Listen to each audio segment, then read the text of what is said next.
할렐루야. 아멘. 성경 하루 종일 읽어도 참 과언이 아니죠. 오늘 3월 마지막 주일입니다. 오늘 우리가 약동한 것 같아요. 네? 산에 먼밭에 풀이 막 솟아나고 지난주에 보니까 조그마한 손바닥만한 도마뱀이 막 뛰어다니고 그 다음에 진달래가 영변의 약산에 진달래가 화사하게 피고 개나리도 피고 목련도 하얗게 꽃망울을 터뜨리고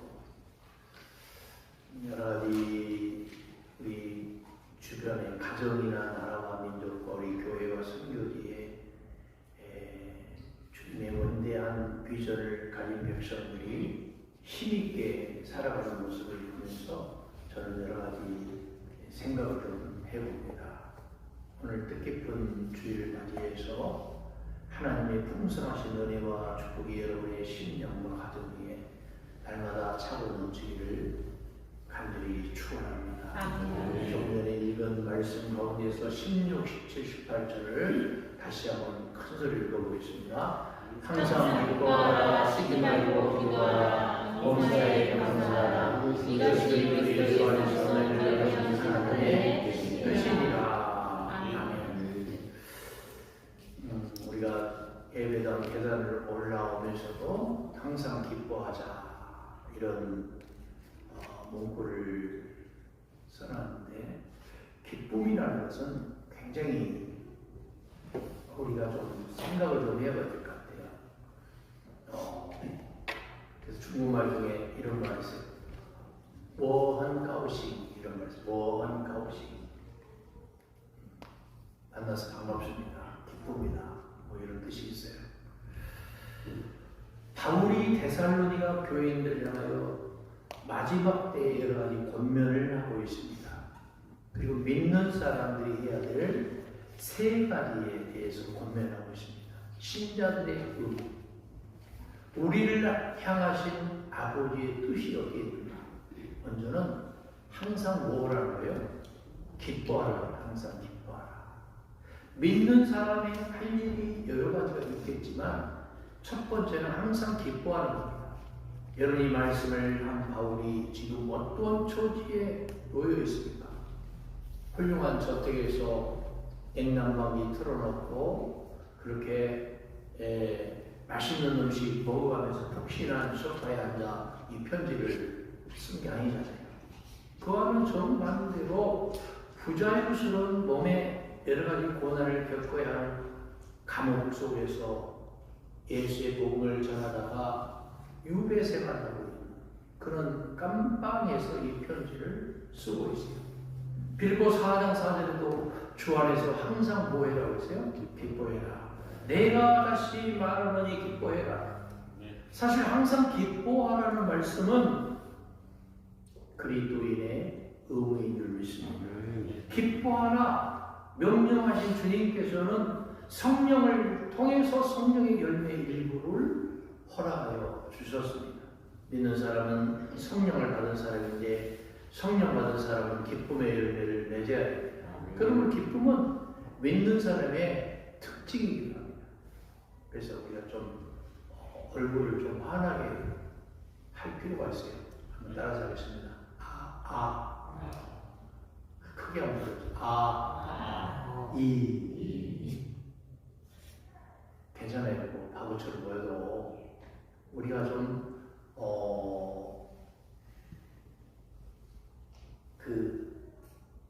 내가 거울 앞에 서서요 내 모습을 보면서 이렇게 말하는 거예요. 야, 너 이렇게 잘생겼어. 너 이렇게 멋있어. 너 이렇게 이뻐. 물론 여기 있는 박공주가 늘 하는 얘기지만 그래서 우리 스스로에게 자꾸 이렇게 주문을 해오는 거예요. 그리고 내가 표정이 좀 밝지 못한 분들은 내 마음속에 뭔가 스트레스가 과하기 때문에 그렇거든요. 스트레스가 과하면 어떻게 돼요? 막 어깨하고 목이 따분하면서 이렇게 몸으로 머리로 이렇게 막 올라오잖아요. 그러니까 그래서 우리가 좀 평상시에 스트레칭을 해줘요. 스트레칭을 하고 어깨도 좀 돌리고 목도 좀 돌리고 그러면서 거울 앞에서 스마일 해요. 여러분 이 꽃이 이뻐요, 안 이뻐요? 이쁘죠? 근데 여러분들 제가 볼 때는 꽃보다 더 이뻐요. 꽃보다 더 멋있고. 할렐루야. 꽃보다 이쁜 여러분에게 저는 늘 기쁨을 주고 싶어요. 그래서 난 봉사 같잖아요. 나 주님의 기쁨 되기 원하네. 할렐루야. 기뻐하라 명령하신 주님께서 성령의 강력한 역사를 통해서 우리에게 기쁨의 열매를 맺기를 원해요.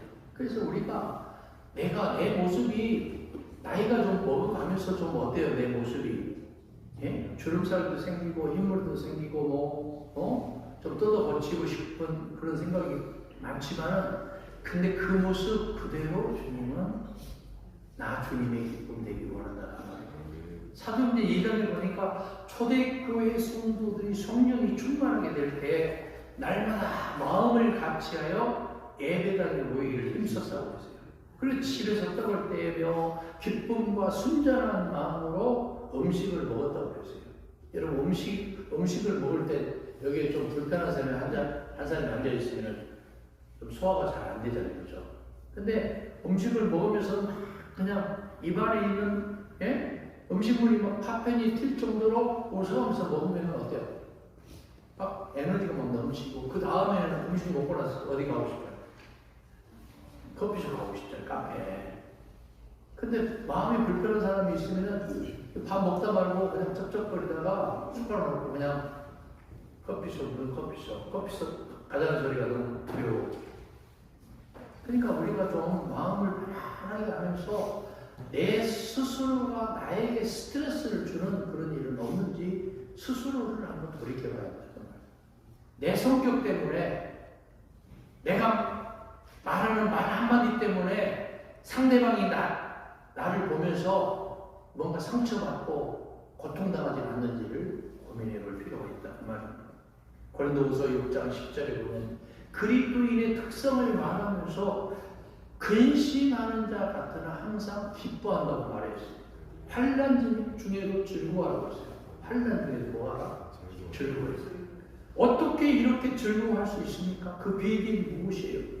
대답은 엔 크리스토스, 예수 그리스도 안에 있어요. 예수 그리스도 안에 있기 때문에 세상 사람들은 세상의 것으로 즐거워하지만 돈 좀 모으면 좋아하지만 세상 명예 얻으면 기뻐하지만 그러므로 세상 사람들의 기쁨은 영원한 기쁨이 되지 못하잖아요. 세상의 것을 누리는 동안에 그들은 기뻐하지만 그러나 세상의 것 없어지면 그 기쁨은 슬픔으로 변하여 버리고 난다. 내가 좀 건강이 좋지 못하고 경제적으로 좀 어려우면 어때요? 그거 잠시 뿐이에요. 잠시 뿐. 너무 거기에 연연하고 스트레스 받지 마시고 세상의 기쁨이란 이 메테르 링크의 그 파랑새 이야기처럼 어떤 사람에게는 쫓고 쫓아도 끝내 붙잡히지 않는 한낱 꿈이 될 수도 있고 어떤 사람에게는 붙잡아서 기뻐하는가 하면 놓쳐버리고 슬퍼하는 것이기도 합니다. 그 파랑새는 아무리 희망이라는 것을 막 붙잡고 싶어도 그 희망의 끈을 놓는 순간 어떻게 될까요? 그 희망은 날아가 버립니다. 왜냐하면 세상의 기쁨이란 그 원인이 환경과 외부와 밖에 있기 때문에 무슨 말인지 좀 이해가 되시죠? 여기 하나 어린아이가 있어요. 엄마에게 과자를 사달라고 막 때를 떠요. 정모 씨가 이마트에 가서 뭐 자기가 원하는 장난감 안 사주니까 땡깡 부리면서 막 바닥에서 막 뒹굴고 누워가지고 막 울고 근데 만약에 여기 안 왔네. 자기 동생만 왔고 만약에 그것을 들어주면 어떻게 될까요? 항상 자기가 원하는 것이 있으면은 맨날 아까 반주했던 또 이모 씨는 한 번 울기 시작하면 30분, 1시간이에요. 1시간, 30분씩. 그러면 그때 달래면은 더 울어. 그러니까 모른 척하고 막 하고 절절절 따라오면서 울어. 제가 부목사 있을 때요, 부목사 있을 때. 근데 이 애가 필요한 것을 엄마에게 과자를 사달라고 때를 쓰는데 엄마가 그 원하는 과자를 사줬어요. 근데 그 아이가 어쩔 줄 몰라 하면 좋아하잖아요. 근데 이 아이가 좋아할 때 심술 부린 큰 애가 달려들어서 좋아서 어쩔 줄 몰라 하는 그 어린아이의 손에서 과자를 뺏어가지고 하나도 남기지 않고 몽땅 빼앗아 도망가 버렸어요. 과자를 빼앗긴 이 아이는 목을 놓아 슬피 울죠. 예? 예를 들어서 정모 씨가 사줬는데 그거 뺏어서 다 먹어버렸어. 아빠가. 그럼 이 아빠를 보면서 어린애가 어떻게 할까요? 아빠가 미울까요? 사랑스러울까요? 내 대신 아빠가 먹어줘서 감사하다. 그건 아니잖아요. 또. 이 아이의 기쁨은 어디에 있나? 과자에 있는. 그래서 어린애들은요, 한치 앞을 구분하지 못한다는 거죠. 근데 만약에 어른이 다 큰 어른이 돼가지고 한치 앞을 구분하지 못하는 어린애처럼 땡깡 부리고 왜 안 준다고 때를 쓰고 뒹굴고 울고 그러면요 이거는 썩으세요 썩으세요 안 썩었다고 말하겠습니다. 이 아이의 기쁨은 변할 수 있는 기쁨입니다. 외부에서 주어진 것이기 때문에 말하자면 불안한 기쁨이에요. 세상의 것이 변함에 따라서 변하는 기쁨입니다. 빼앗길 수밖에 없는 기쁨이에요. 잠시 잠깐이에요. 근데 그 어린애에게 엄마가 더 큰 과자를 주면 어린애가 울음을 금방 걷지 않죠. 금방 걷죠. 단순해요, 어린애. 예수님은 하나님 나라에 가는 사람을 어린애에 비유를 하고 있습니다. 이 어린애와 같이 아니하는 자는 결단코 어디에 갈지 몰라 하나님 나라에 가립니다. 참 기쁨은 근데 여러분 교훈해서는 안 돼요. 빼앗길 수도 안 돼요. 그럼 이 기쁨이 어디에 있는가? 주 예수 그리스도 안에 있는 줄 믿습니다. 주님은 변함이 없어요. 변개치 않아. 우리는 자꾸 막 엎었다 뒤집었다 막 성격이 아침 성격, 점심 성격, 저녁 성격 막 뒤바뀌지만 주님은 한결같아요. 변함없이 여러분의 편이고 여러분을 응원하고 여러분의 기도를 응답해 주시기를 원하십니다. 주 안에서는 내부의 환경 상관없이 기뻐할 수 있습니다.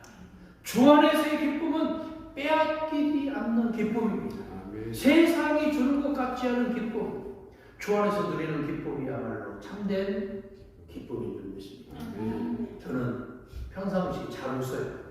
웃는데 막 깔깔깔깔하면서 소리를 막 치면서 웃어요. 기왕이면 막 땅바닥을 막 치면서 웃고 싶은데 사람들이 아이고 좀 이렇게 생각하고 그렇게 하지 못해요. 우리 믿는 사람들은 세상을 바라보며 즐거워하는 것이 아니라 하나님의 영광을 바라보며 즐거워하는 겁니다. 여러분 이런 기쁨이 있으시기 바랍니다. 변함없는 기쁨이 있으시기 바랍니다. 주님 안에서 기뻐하십시다. 사업이 잘 되면 기뻐하나 또 잘 되지 않으면 슬퍼합니까? 아이가 학교에 입학하면 기뻐하나 대학교에 떨어지면 자리 펴고 눕지 아니합니까? 건강하면 기뻐하고 병들면 절망하지 않습니까? 이 시간 내 기쁨의 원인이 어디에 있는가 우리 스스로를 살펴보십시다. 그리고 세상 것으로 기뻐하지 말고 주님 예수 안에서 항상 기뻐하십시다. 이것이 우리 믿는 사람의 첫 번째 할 일. 두 번째는 쉬지 말고 뭐 하라는 거예요? 쉬지 말고 뭐 하라는 거예요? 기도하라는 거예요. 예수님도 사랑하는 제자들에게 말씀하셨어요. 깨어 있어 기도하라. 너희가 한시 동안도 깨어있지 못하냐? 나는 지금 애통해하는 마음을 가지고 땀방울이 핏방울이 되도록 무릎을 꿇고 간절히 믿음의 기도와 간구를 하는데 너희들은 한 시간도 깨어있을 수 없더냐 그 말이에요.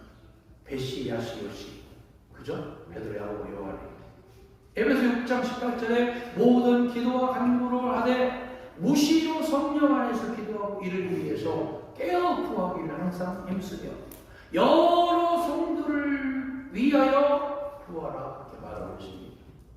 근데 여러 성도를 위해서 기도하고 간구해야 되는데 내 신앙 하나 제대로 갈무리하지 못하고 산다면 주님 앞에서 참 부끄러운 일 아니겠어요?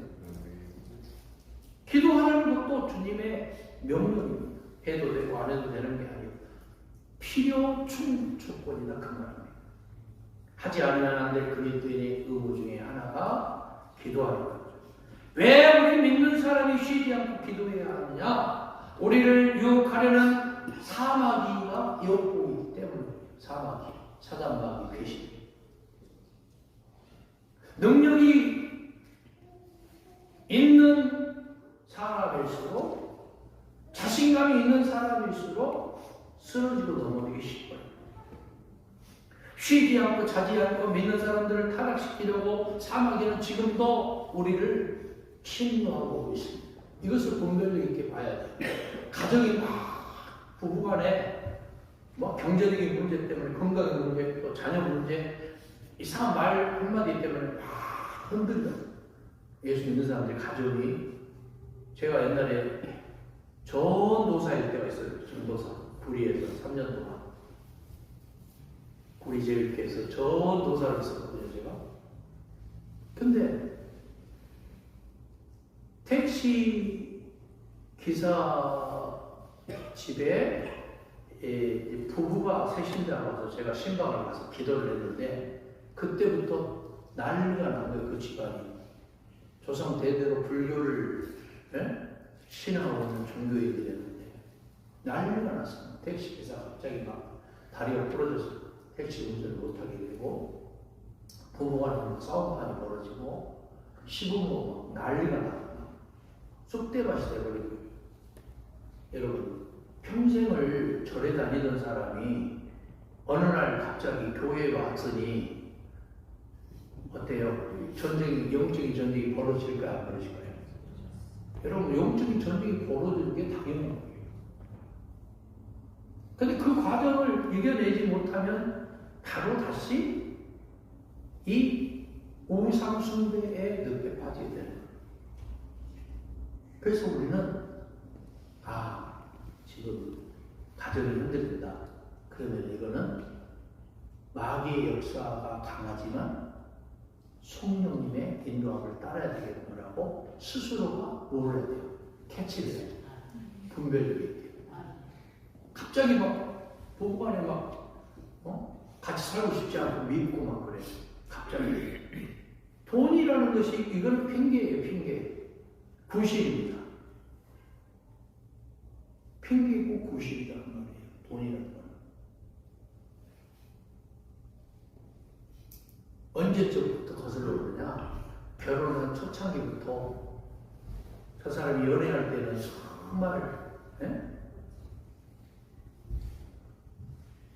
젓가락도 국수 먹어서 젓가락도 쫙 갈라서 물에다 한번 헹궈서 주고 그러더니 그 뒤부터는 맨날 여러분 얘기하면 제 얘기예요.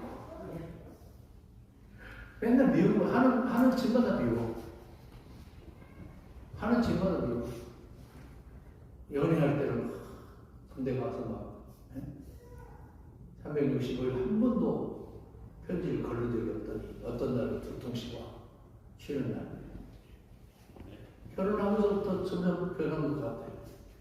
이건 아닌데 이건 살아야 되나 말아야 되나. 여러분 생각해봐요. 20년 살고 50년 살았는데 그때 무슨 사랑으로 살겠어요. 솔직히 우리끼리 있으니까 아니지만 통제로 살고 정의로 사는 거예요. 그때부터는 할렐루야. 정으로 살고 그래서 나온 보험서가 있잖아요. 유명한 정 때문에 어쩌고저쩌고 이제는요 50년 정도 사셨으면요 그분 등 긁어주고 같이 옆에 사는 거예요. 근데 그 늙은이가 빨리 죽었으면 진짜 죽었네. 근데 나중에 보니까 찬밥 신세. 자기만 외로운 거예요. 다른 님을 만나봐야 그 님이 그 님인 거예요. 이제 30년, 40년, 50년 또 길들여야 되잖아. 그러니까 여기 있을 때 감사하면서 부부간에 정말 말 한마디 따뜻하게 해주고 위로해 주시기 바랍니다. 여러분 한 분을 바라보고 살아가잖아요. 자녀들도 마찬가지예요. 자녀들도 마찬가지예요. 부모가 위기에 있을 때 자녀들이 어떤 자녀들은요 기름을 끼얹는 자녀가 있어요. 아빠 이혼해버려. 엄마 이혼해버려. 왜 같이 사는 거야? 이거 안 되는 거예요. 자꾸 자녀들이 그 위기를 당한 부모를 보면서 참아야 돼. 어떻게 아빠 그래도 마음은 순수하시잖아. 잠깐 삐져 있는 것 뿐이지. 또 아빠한테 가서는 아빠 엄마가 아빠 위해서 그런 거잖아. 왜 그래 이러면서 자꾸 안타깝다면서 중재를 해야 되는 거예요. 위기를 만난 우리가 그래서 예수 믿는 사람들이 기도하면서 서로가 서로의 위로의 천사 다가갈 수 있기를 바랍니다. 만약 우리가 기도를 게을리하면 마귀는 우리를 사로잡는 거예요. 창세기 3장 15절 말씀처럼 우리의 발목을 잡는다는 말이에요. 발목을 잡고요 놓아주자. 우리의 씨름은 혈과 육에 대한 것이 아니고 정사와 권세와 이 어둠의 세상 주관자들과 하늘에 있는 악의 영들을 대항합니다. 그럼 우리는 잠시도 쉬지 않는 마귀와 대적하기 위해서 쉬지 말고 기도할 수 있기를 바랍니다. 뿐만 아니라 믿는 사람들의 성공과 실패가 어디에 달려있냐면 기도에 달려있습니다. 그래서 쉬지 말고 기도하라는 겁니다. 야고보서 4장 1절에 너희가 얻지 못하면 구하지 아니하기 때문이요 그랬어요. 이것은 기도가 없는 성도는 얼마나 약하고 무능한 것인가를 말하고 있습니다. 어떤 사람은 내가 예수 믿은 지 오래되었는데 왜 이렇게 그리스도인의 생활에 성장이 없을까 걱정하는 사람이 있습니다. 여기 하나님의 대답은 간단합니다. 기도하지 않기 때문입니다. 여러분 당당하게 사세요. 사업적인 어려움, 직장인 어려움, 관계적인 어려움. 근데요 과거에 여러분이 가정을 위해서 열심히 살았던 그것을 기억하면서요 당당하게 사세요. 머리 숙이지 마세요. 일본말로 수그려져. 당당하게 힘을 주고 이럴수록 내가 위에 것을 바라봐야 됩니다. 주님을 바라봐야 됩니다. 주님 나와 함께 하십니다. 지금 힘들고 고통스럽고 어려워도 좋은 날이 반드시 온다. 온다 그러면 크게 아멘하세요. 좋은 날이 온다. 아멘. 기쁜 날이 온다. 아멘. 그래서 내가 힘을 내야 되겠다. 할렐루야. 아멘. 좀 뭔가 모르게 나로 인해서 내 주변이 밝아졌으면. 그런데 내가 지금 부모가 지금 힘이 없어서 메가리가 없이 막 시들시들 하는데 자녀들이 어떻게 힘을 내서 힘있게 사명을 감당할 수 있겠어요? 또 자녀들이 부모가 힘이 없는데 자녀들마저 힘이 없이 맨날 우울하게 빠져있고 컴퓨터 게임이나 하고 밤길을 배야 하는데 어떻게 부모님이 힘을 낼 수 있겠어요? 우리가 힘이 되어줘요. 서로. 그래서 사람 인자는 지게에다가 짝대기를 받쳐놓은 것을 사람인이라고 말해요. 사람인, 날생, 인생이라고 말해요. 인생. 사람이 짝대기를 가지고 지게에 받쳐. 근데 짝대기를 놔버리면 어떻게 돼요? 그래서 인간은 서로가 서로를 뭔가 위에서 살아가는 존재. 무인도에 가니까 어떤 사람이 무인도에 가서 겨울 내내 3개월 살아보니까 그 무인도를 빨리 탈출하고 싶었어. 어디 가고 싶었을까요? 사람 냄새를 맡고 싶었어. 사람 냄새. 너무너무 외롭고 그립고, 예? 가정이 그립고 자녀가 그리고. 무인도를 어떻게 탈출해서 가정에 가서 아주 잘 살아요. 그러다가 결국에는 무인도에서 그 고통스러웠던 기억을 잊어버리고 가정에서 옛날처럼 똑같이 살아버려요. 그런 사람들은 어디로 유배시켜야 되냐? 무인도 다시 유배를 시켜줘야 된다. 혼자 살아야 된다. 그 말이 혼자. 가정이라는 울타리 속에 여러분 힘들고 고통스러울 때 가정 안에서 서로가 울타리가 되어줘야 돼요. 할렐루야. 우리 평화명성교회 교회들이 가정은 힘들 때 가정이 회복이 돼요. 힘들수록 부부가 서로 힘을 합치고 자녀들과 같이 으쌰으쌰 해줘야 돼요. 믿습니까? 아멘 하는 사람 몇 사람 보이네. 믿습니까? 초대교회에서 여러 가지 일들이 사도들에게 맡겨질 때 모든 성도들을 불러놓고 하는 말이 우리가 하나님의 말씀을 내쳐놓고 공개를 일삼는 것이 마땅치 아니 형제들아 너희 가운데서 성령과 지혜가 충만하여 칭찬 듣는 사람 7사람을 택하라. 우리가 이 일을 저희에게 맡기고 우리는 기도하는 일과 말씀 전파하는 것을 전무하리라 그랬습니다. 기도하는 것과 말씀 전하는 것은 사도들의 일이었어요. 그럼 우리 믿는 사람에게 기도하는 일은 다 중요해요. 기도는 해도 되고 안 해도 되는 게 아니에요. 반드시 해야 돼요. 히브리서 4장에 그럼 우리가 국민하심을 받고 때를 따라 돕는 은혜를 얻기 위하여 은혜의 보좌 앞에 담대히 나아갈 것이니라 했습니다. 기도는 하나님의 국민하심과 은혜를 받는 하나님의 정의에 놓으신 방법입니다. 사람에게는 졸으면 염치 없는 사람은 인정받지만 오히려 하나님은 그런 사람의 기도를 응답해 주셔요. 우리가 하나님에게 맡겨놓은 게 없지만 돕는 은혜를 도와여 주셔요. 그래서 자꾸 하나님에게 자꾸 달라고 이것도 주시고 저것도 달라고 자꾸 졸라요. 과거에 귀찮게 하는 아들의 원한을 풀어달라는 간척에 재판관이 귀찮아서 뭐했어요? 그 과부의 소원을 들어줬다. 하물며 전능하신 아버지께서 믿는 자들의 소원을 들어주시지 않겠습니까? 간절히 구할 수 있기를 바랍니다. 우리가 할 일은 하나님과 대면하고 접촉하기만 하면 돼요. 큰 일이든 작은 일이든 어려운 일이든 걱정되는 일이 있을 때 하나님께 나아가 기도할 수 있기를 바랍니다. 반드시 응답할 줄 믿습니다. 마지막으로 보험사에 감사하라고 했어요. 감사는 믿는 사람의 의무고 책임입니다. 주 너희 하나님이 너희로 그 땅에 들어가게 하실 때 너희 여호와를 잊지 말고 찬양하라. 주님의 계명을 잊지 말아라. 하나님의 은혜를 잊지 말아라. 그리고 하나님과의 약속도 잊지 말아야 됩니다. 그리고 최후 부탁을 잊지 말아야 합니다. 우리 믿는 사람들은 어떤 특별한 일에 대해서만 감사할 것이 아니에요. 옛날에 목축하던 때 욥이 재산이 아시아에서 최고라고 했잖아요. 가장 많이 부자. 근데 하루아침에 다 없어지고 말았어요.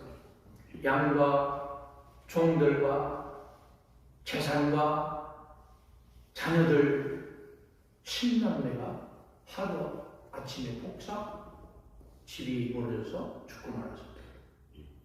욥기 1장의 11절에 보니까 내가 모태에서 적신이 나와 산즉 또한 적신이 그리로 돌아갈지라. 주신 자도 여호와시요 취하신 자도 여호와시니 여호와의 이름이 찬양을 받으실지이다. 할렐루야. 아멘. 아시아에서 가장 부자였던 욥이 하루아침에 10남매 자녀들 재산과 종과 모든 짐승들을 전부 도둑질당하고 잃어버리고 주신 분도 여호와시요 취하신 분도 여호와시니 주님만이 찬양을 받으시고 합니다. 어떻게 그런 고백이 나오겠어요? 다니엘은 어때요? 다니엘서 6장 10절에 다니엘이 조서의 의인이 지킨 것을 알고도 집에 돌아가서는 전에 하던 대로 하루에 3번씩 하나님께 감사하더라고요. 감사. 여기 말한 어인이 여러분 다리와 외에 다른 신에게 기도하는 일이 있으면 그 사람은 사다 불에 넣어 죽인다는 조서에 찍힌 임금의 도장을 말합니다. 알면서도 하나님께 무릎 기도하고 감사했어요. 무슨 감사를 했을까요? 이런 가운데서도 다니엘은 어떻게 감사가 나올 수 있었을까요? 자기가 사자굴에 들어가 사자굴이 될 수도 있음에도 불구하는 이 절대절명의 순간에 어떻게 감사가 나올 수 있었겠습니까? 바울은 또 어때요? 빌립보 지방에 가서 전도하다가 귀신 들려 점치는 여인의 그 사주를 한 귀신을 예수 이름으로 쫓아내버리니까 그 업이 끊어진 것을 알고 나중에 깜깜이 억울하게 들어갔잖아요. 바울과 실라가 밤중에 기도하고 찬양을 했습니다. 무슨 찬양을 하고 무슨 감사를 했겠어요? 그런데 거기에 지진이 일어나고 옥문이 열리고 쇠고랑이 풀어지고 간수가 회개하고 거기에 교회가 세워되었어요. 할렐루야. 여러분, 우리가 어떠한 감사거리가 있습니까? 무슨 환경이 변해서 감사할 것이 아니고 내 마음속에 이렇게 응답됨을 믿고 감사합니다라고 먼저 감사를 할 수 있길 바랍니다. 로마서 8장 28절의 말씀처럼 하나님을 사랑하는 자 곧 그 뜻대로 부르심을 입은 자들에게 모든 것이 합력하여 선을 이룬다는 그 믿음이 우리 가운데 있어지시길 바랍니다. 지금 내가 당하는 일은 이해가 하기 어렵고 견디기 힘든 일이지만 결국에 나에게 유익하게 하는 것을 믿는 사람은 이래도 감사, 저래도 감사, 아침에도 감사, 한낮에도 감사, 해질 때도 감사. 사랑하는 여러분, 오늘 3월 마지막 주일을 맞이해서 믿는 사람이 항상 기뻐하고 쉬지 말고 기도하고 범사에 감사하는 삶을 살다 보면 좋은 날이 반드시 와요. 근데 맨날 뭐 때문에 힘들고 뭐 누구 때문에 힘들고 이렇게 불평불만하는 사람은요, 그 미래가 없는 거예요. 미래가 있기를 원하십니까? 항상 기뻐하고 그거 탓하지 마세요. 내 탓이에요. 저거가 환경 탓하지 마세요. 누구 탓하지 마세요. 내 탓이에요. 내 탓. 그거 주님 앞에 엎드려야 돼요. 기도해야 돼요. 기뻐해야 돼요. 감사해야 돼요. 이것이 여러분을 향한 아버지의 뜻인 줄 믿으시기 바랍니다. 하나님, 오늘 감사합니다. 그리스도 예수 안에서 우리를 향하신 하나님의 뜻이 항상 기뻐하고 쉬지 말고 기도하며 범사에 감사하라는 주님 메시지에 순종하게 하옵소서. 예수님의 이름으로 기도합니다. 아멘.